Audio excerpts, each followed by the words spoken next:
Welcome back to the Build Boldly podcast. I'm your host, Pat Rodgers, and today we're talking all things branding. And I'm very excited to introduce you to our guest today, Riley Best, who is an incredible graphic designer and digital designer with Expedition. Riley, welcome to the show.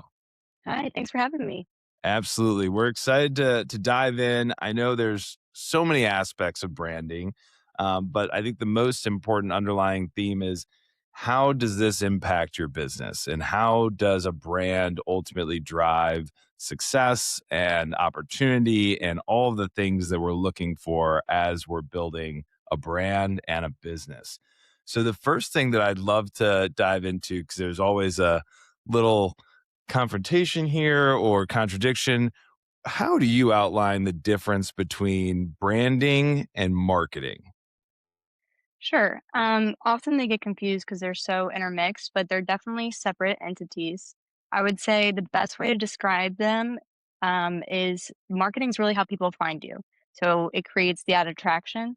Branding is really how people feel about you. So it really is a key component in establishing that trust with our consumers, whereas marketing is really the driver that gets them there. Got it. So we want to focus on if we're going to get them there, do they actually want to do something with us? And so Right.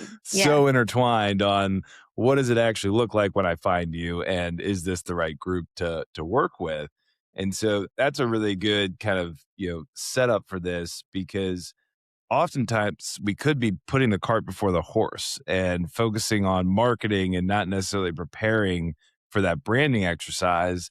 Is that one of the challenges that most people run into, is that they're attempting to put the cart before the horse in terms of where they're looking to build audience and build attention? Right, absolutely. I mean, we've seen it. Two businesses run the exact same Google ads, right? One has um, very clear brand standards, very clear messaging, everything's very consistent versus, a company that hasn't laid that groundwork down. So then we're seeing one's very successful, and that's usually the one that converts, is the one that has that strong messaging at that foundation. Absolutely. That's so important. And we're kind of getting into this a little bit, but when you think about brand and why it matters so much in today's environment, today's digital environment, what are the key things that, really make a brand so important for a business today in terms of how consumers are actually interacting with goods, services, businesses, you name it?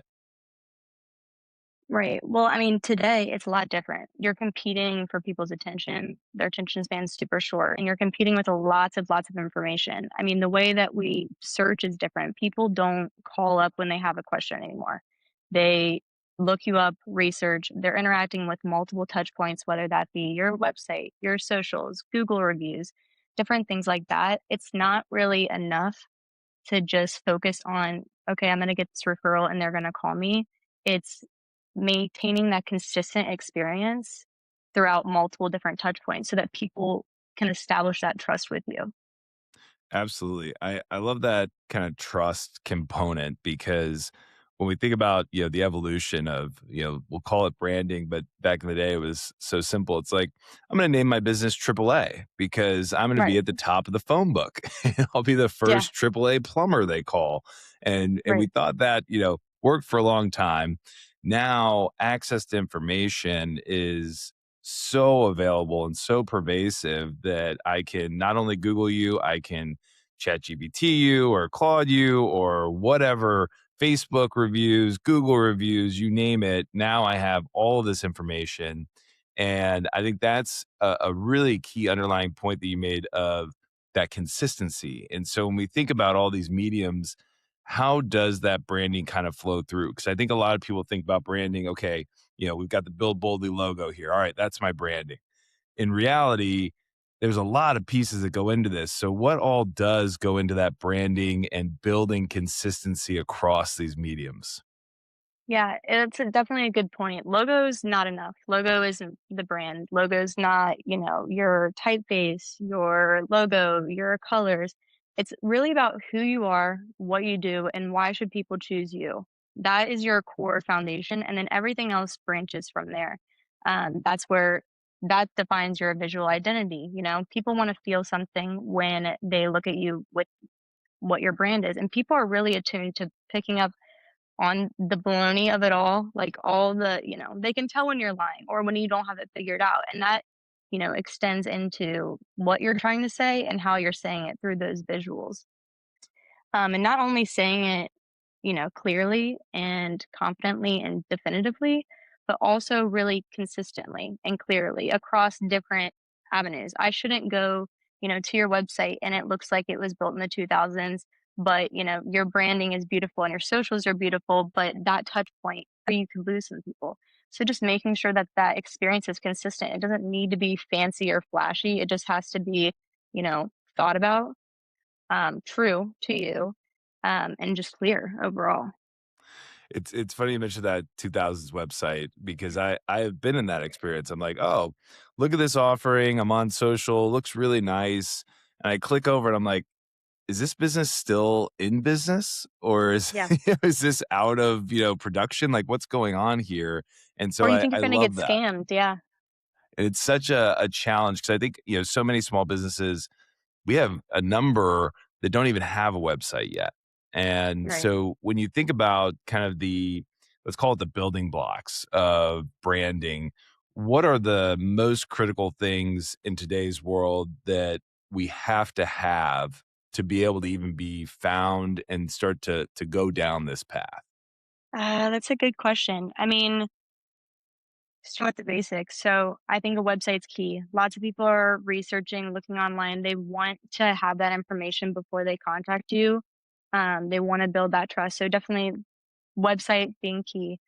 Socials, if one of your pillars is really that community engagement, socials is a great way to do that. It's also a great way to, build trust. Are they out in the world? Are they doing stuff? What does that look like for them? Google my business, the profile, get that set up immediately. People want to see reviews, people want to see other people's experiences. And that's often that first interaction with that brand is people typing in, you know, uh, I need uh HVAC company near me. Where do I go? Those are the things that are coming up.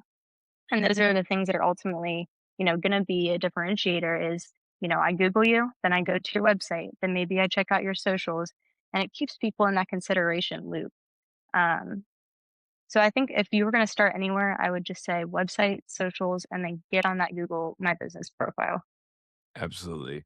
And that is an interesting one because I don't think often enough we think about branding as not just the logo and the imagery, but it's also that messaging. And so I know when we've gone through this exercise, it's, starting with that kind of overall brand book, brand guide, whatever the, underlying piece of material that we're going to come out with this is when you think about that, you know, what are some of those core elements? Because you mentioned what are we about? Why are they going to trust us? And some of those components. So when you're thinking about building that kind of foundation of your brand, what are the most important things to, I don't want to say get right because it's always iterative, but to start with and really make consistent across everything you're doing.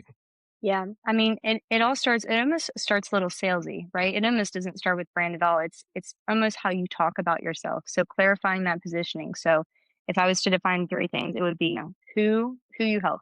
Who is it? What problem are you trying to solve? And why should I care? Like, really, why? I mean, there's so many things out there. Tell me why, and not just the fluffy language. Why? The real why, the core why, that's unique to you and your business. So defining that positioning, and then having some core messaging around that. What does that look like? What are you trying to say?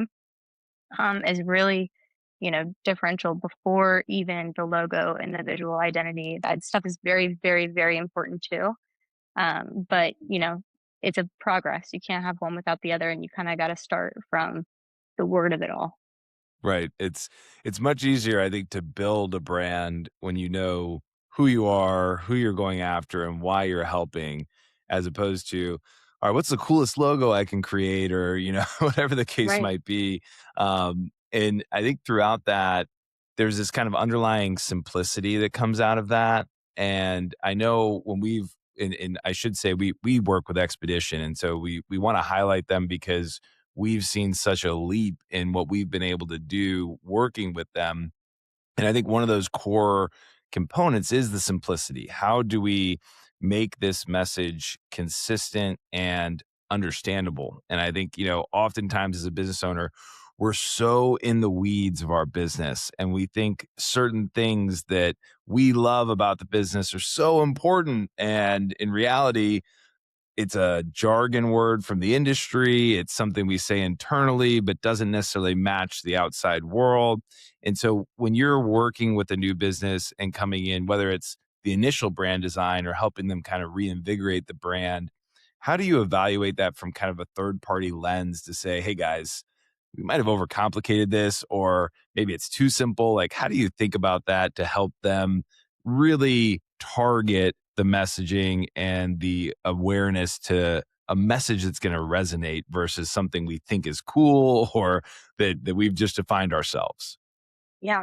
I think when you're in it, it's very easy to overcomplicate it, right? It's like your baby. You know everything about your baby. You want to make sure everybody else knows about your baby. You're posting 12,000 photos of it on social media because you want everybody to know everything it's ever done, right? And that's not always the best. Sometimes scaling back and simplicity is that key. And we're grateful enough to work with lots of different industries, which means we get knowledge in a lot of different industries. So it's fun when you don't know about something, you get to learn about your brand. It's great being the first person to kind of evaluate it, being like, well, does this make sense to me? Often when you're going through and designing stuff, I'm a user too. And so if it's not making sense to me, chances are it's not going to make sense to somebody else. So having that kind of unbiased opinion and kind of working through that definitely can help. Absolutely. I love that too because I think, we all I've started businesses and I'll run my, logo or messaging by family members. Well, family members love me and they're gonna give me, the rosy view, and having strangers, whether that is, a formal agency or just general strangers giving you feedback is such a important step in the process because we don't wanna miss the mark. If we're gonna invest these dollars in building this out, we don't wanna miss that mark. And so, as you kinda go through this process, how many different, viewpoints do you guys look at to try and make sure that things are going to, not just be in a echo chamber, let's say, as you kinda continue to learn about the business and scale from there? Yeah, I mean, it's definitely different for every client. You can definitely tell the clients that come in and have a more defined vision of where they want things end up being one faster and two more clear. But if we don't have that clarity going in, it's really just we are very open and honest about the conversations we have with clients. We're here to make it easier for you.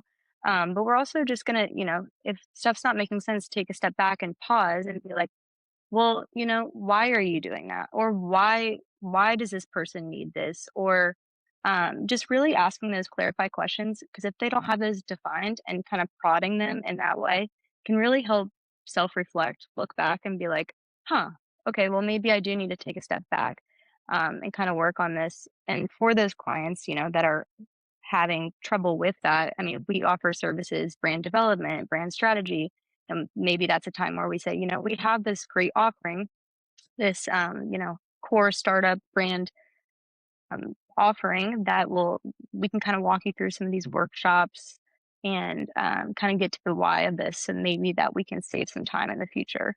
Because it really does. I mean, it's the roadmap for everything. It's your why when you are questioning a decision. It's a great tool to be able to go back to is that strong brand foundation. That's excellent. And that kind of leads me to a good place because we're kind of talking about, we're coming into a business or we're evaluating a business for the first time.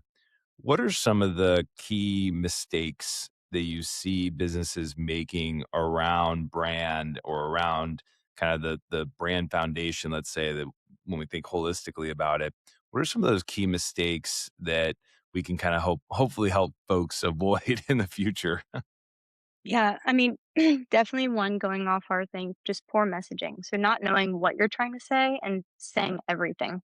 You can't appeal to everyone. That's another mistake. So, poor messaging. What are you trying to say? And then trying to say too much. So trying to appeal to everybody, right? You throw everything at the wall to see if it sticks, and that's not always the best approach when you're working with your consumers. Inconsistent visuals is another huge one, right? If I don't know who you are and I can't recognize you, it makes it really hard to trust you. So even going back to the touch points, we take social, we take web, which are very important factors out of it. You know, when I get an email from you, like how is that branded? It's all those touch points you think about when you walk through the consumer journey. Are those consistent? Do those represent you in the best way visually and also messaging wise? And then outdated websites. It's a shame when people don't invest. We've seen very successful businesses doing lots of great things and, doing amazing in terms of annual revenue, but they just don't invest time into their website, and it makes them look like a startup. It doesn't make them look like that authority figure that they are and are growing to be. And that's an interesting one because I think, you mentioned a couple things there. So, one that I just want to highlight, I have seen businesses where the email address is different than the web address. And that is like sin number one, right? Like, It makes you wonder. yeah, is this a spam? Is this actually the right, group? Did they find out I was working with them and now I'm getting, spammed? That is, first and foremost on consistency. That is a underlying website, email, everything, signature line. Let's put that in a box. Nobody have two. Please have one. We'll start there. But I love the point you made about, you look like a startup. And so now we're kind of getting into I've had a brand. I started, I found some success. Now, what happens if we aren't continuing to iterate on that brand, or at what point do we feel like that brand may be holding us back?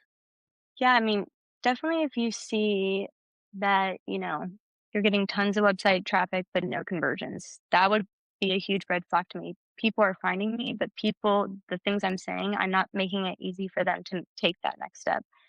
You're seeing a decrease in sales, different things like that can be a huge indicator um, that, it's time. It's not even time to evolve. Maybe it's just time to get some consistency, right?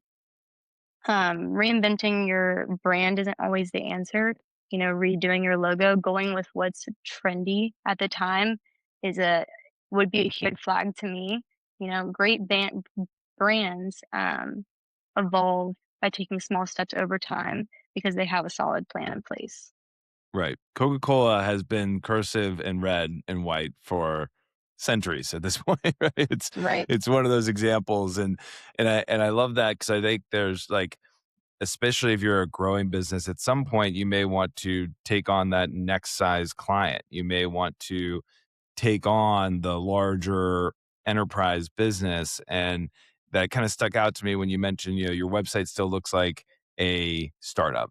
And if I'm a enterprise client coming to that and saying, "Can I trust this brand to do this?" It's like, "Ooh, they look pretty small." And they may be large, but if you look small, then that's the reception you're going to get on the other side.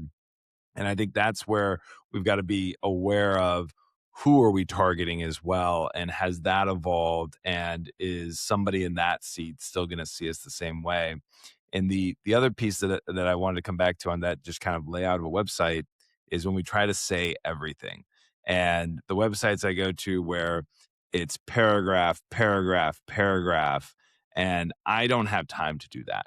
And No. so as you've kind of been in this role and seen the industries evolve, that shift to call it simplicity, how important is that for the consumer to actually interact with your brand when it comes to that front door of the website? Oh, it's huge, and the issue that we see a lot, just doing digital work, is that you have these other SEO agencies. SEO is super popular right now. Everyone wants to get into it. They want the keywords, whatever. Sometimes without consideration or proper layout design, that SEO stuff that they're throwing in maybe doesn't represent their brand very well and is really hindering the user experience in terms of it's a lot. And it might be great to get it up there, but when people get you on, it's this kind of the same thing, you know? They get on and they don't make that conversion. So it's kind of an interesting balance and an interesting dance. And you really just have to, kind of weigh the pros and the cons of like, visibility versus user experience in that way. Yep, absolutely. And I know we've kind of hit on some of those key mistakes in getting that foundation. But if I'm in a role now where I want to invest here, but I'm branding on a budget, and, and we've talked about some of the core places to be. What are the first steps that if I'm branding on a budget, I should be thinking about to make sure that I can at least start this journey and be found?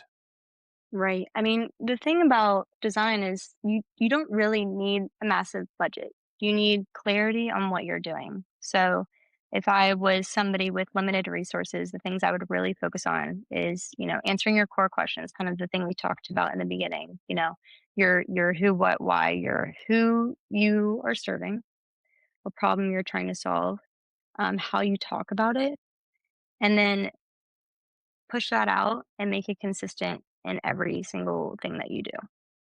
Okay, awesome.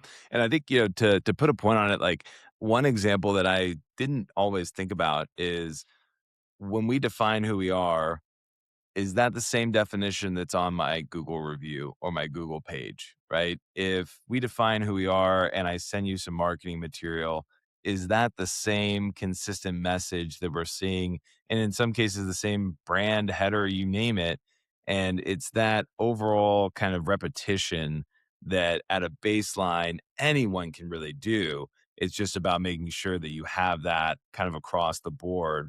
And I think one of the challenges that you kind of highlighted is like when it's not consistent, that's where the issues are.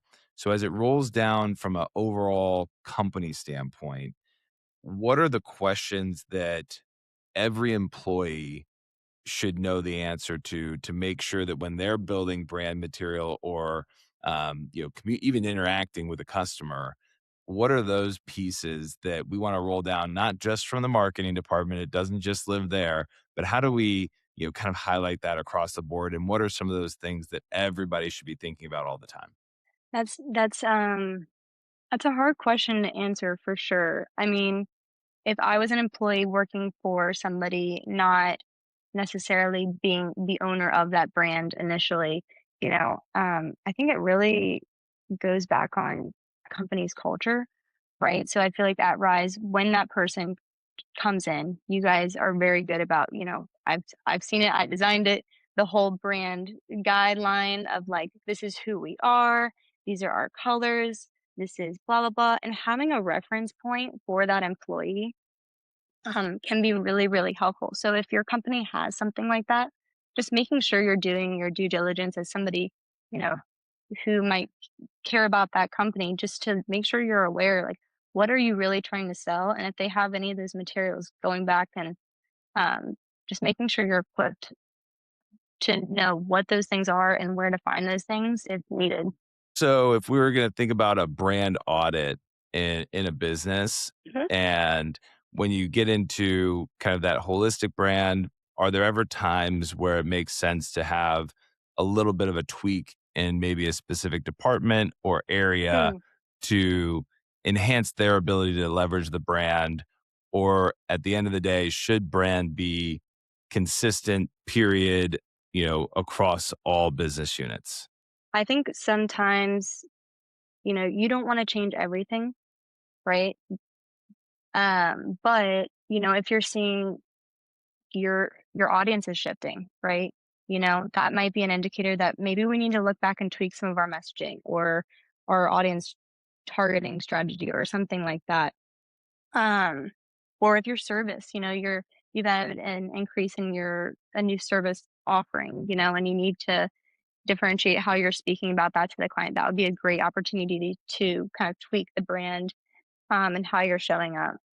Different things like that. But I wouldn't say doing a rebrand is like necessarily always the goal I think solid brands really just tweak from a strong foundation. So it's, because you have that strong foundation, then you kind of know, okay, well, we were targeting this person and we're seeing a little bit of dip here. And so maybe we need to change the messaging around that.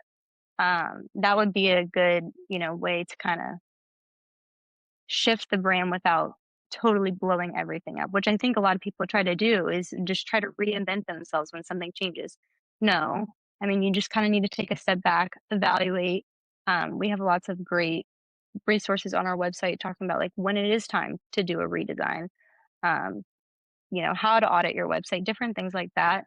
But it doesn't mean always a total 180 on what you're doing. In fact, it shouldn't. Right. Cracker Barrel gave us a great example of that this past year, right? It about gave me a heart attack. It's one of those where somebody up high said, "Our audience is shifting, so let's redo everything," and then you alienate your core audience, and that's Right. never a good thing. So I will use that as a cautionary tale for blowing up the brand. In reality, it's those kind of tweaks and changes that ultimately will give you that power back and make sure that you're kind of meeting the audience where they are. So, Right. no, And I I mean, appreciate that kind of outline. you think about one really great example that I can think of in this century is just Nike. How they've shifted to more body positive, language, talking about, you don't have to be an athlete. It's all about confidence. They're more targeted towards confidence versus like what an athlete should look like. They're being much more inclusive because they're seeing shift in society and people wanting that. That's a great example of a brand maintaining themselves at the core, but shifting based on what the audience's needs and what their views are as society kind of changes. That's great. I think, one of the ones that you just kind of triggered my thought process on in this in a lot of our audience, with trades and otherwise, you're seeing shifts in what kind of chemicals are we using for landscaping because that's a big societal shift. You're seeing, the materials of homes being built and that shift. And that doesn't necessarily change your overarching brand, but it might change your messaging. It might change who we are and why we're doing these things. And so I think those are some good kind of little tweaks that don't rip everything out and can be made fairly quickly. And I think that's an interesting one, when you're working with customers and we've kind of hit on some of the times to grow and some of the times to shift. What is kind of a good iterative process? How frequently should we evaluate the messaging or make these small changes that kind of continue to enhance the brand? And I'm sure it's different for everybody, but how often should we be reviewing that? I mean, I just think it's when you see a shift. So, if business is going great, you're continuously doing some market research, different things like that, and you're seeing that these general trends are shifting, maybe it's time to kind of look at like, okay, this was working really well for us. Now it's not working really well for us. And, why? Why is that not working and where can we kind of pivot from there? I don't think it's necessarily something that needs to be done like maintenance, but any good brand will know, you know, if you have that set up and it's not working for you, maybe it's time to kind of reevaluate. Yep, absolutely. No, that's great. I think it's yeah, once you've got that foundation, if you see that success, let's run with it. And as we need to, we can tweak. And that's really what a foundation should be, right? We're not moving our foundation of this building every 6 months. It's about how do we make sure it looks the best and continue to grow there. So I really appreciate that overview. Are there any other kind of key tips that a business owner should be thinking about in terms of brand and when it's time to maybe engage with a third party versus kind of starting it on your own and you've got that foundation? Any other thoughts just in general for business owners and maybe tips and tricks there? I mean, if you're feeling like you're having trouble getting started, and you have the capacity to bring somebody in to set up that foundation, I think that's always, great. And we have options for creative as a service so that we just come in and we act as an extension of your team. So, sometimes teams are small, they don't have the capacity to hire in new people or have a full time designer or, website developer, things like that. And so we really help those kind of small businesses when they can't afford to hire. having somebody come in and kind of help you with that brand is definitely invaluable. So if you're feeling like your resources are being spread thin, finding an option like that might be, something great to consider. But if, you don't have the capacity for that, I think my message to you would just be, consistency over perfection, right?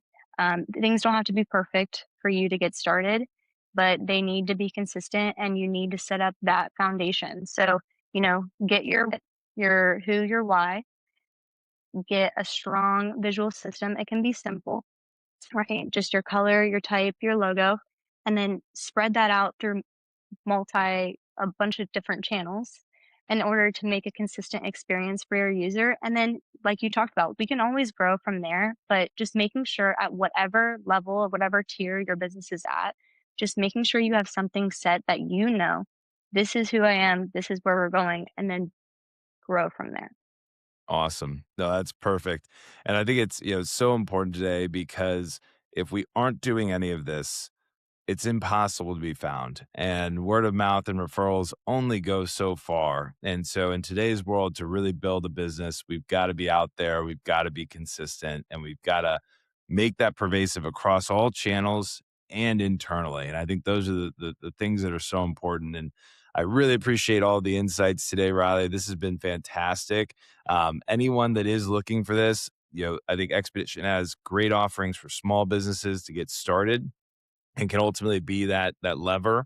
I do think, one other call out I want to make is yes, AI has all of these image generators now, but go ahead and try to make two different brands and I guarantee they will look exactly the same. And I think that is the power of true digital designers and graphic designers is that if you want to stand out, you've got to make this, more special than auto generated. And so keep that in mind as you're looking at your next steps in your brand journey. Yep, brands are definitely an investment. So invest to scale. That's absolutely right. Awesome. Well, Riley, thank you so much again for joining us. And team, we'll have links to the Expedition site if you're interested in learning more. They also have a ton of fantastic resources as well up there for free. So please check those out. And we'll be here again next time. Thank you. Yep. Thank you.